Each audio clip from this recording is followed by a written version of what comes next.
Bonjour à tous et bienvenue pour cette septième et dernière partie d'update sur le marché des cryptos. Donc aujourd'hui on va faire un update sur le marché, plus on va regarder la corrélation entre le Bitcoin et le dollar index.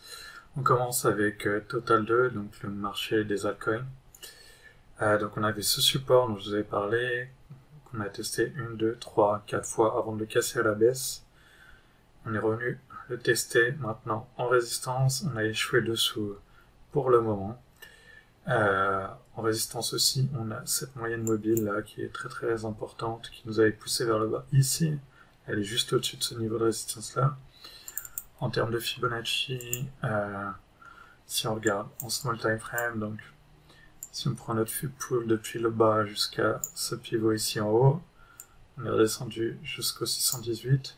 Boom, on est après monté jusqu'à la go target ici, où on a échoué, pour le moment en tout cas.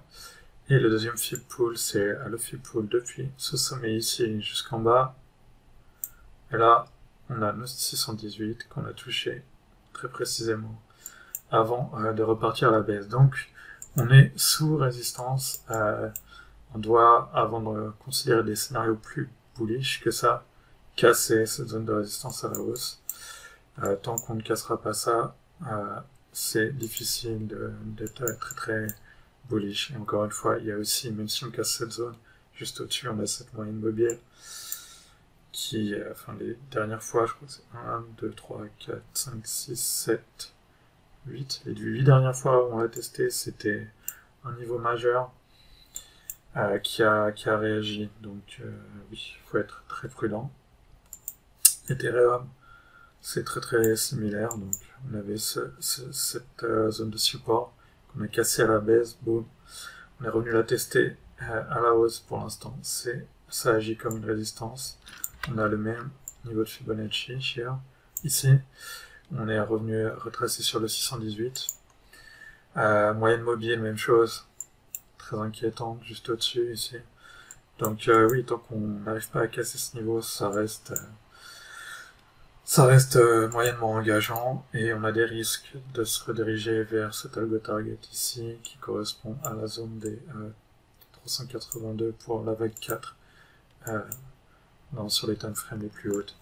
Ok, on doit casser ça pour devenir plus bullish. Bitcoin, même chose, on a retracé dans quelque chose qui ressemble à une 3 vagues. On est légèrement sorti du canal, mais très légèrement, avant de rentrer directement. Fibonacci, niveau 618, pareil.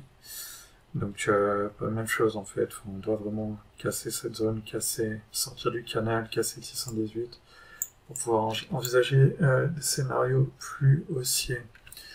Et donc, on va faire la corrélation avec le dollar index. Ça, c'est un chart de août dernier.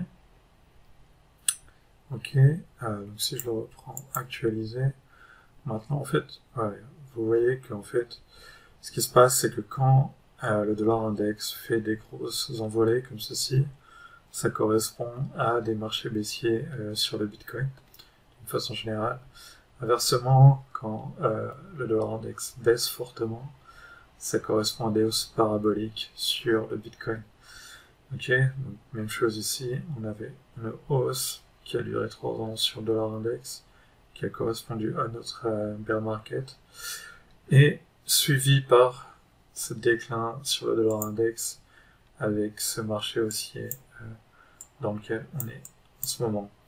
Et je pense que dans ce dollar index, on a fait A, B, A en 5 vagues, B qui a retracé mais qui n'a pas été prendre ce point haut, qui est reparti à la baisse. On est vraisemblablement dans une vague 4 ici, et à mon avis, on doit finir cette vague 5 ici, qui viendra peut-être prendre ce niveau à la baisse, avant de finir cette baisse sur le dollar index, de repartir à la hausse, qui correspondra à un nouveau marché baissier sur les cryptos, sans doute. Voilà, c'est tout pour aujourd'hui, c'est tout pour cette série d'updates sur les cryptos. J'espère que tout ça vous a plu. N'hésitez pas à les partager si vous avez appris quelque chose. Merci à vous d'avoir regardé tout ça et je vous dis à la prochaine. Au revoir.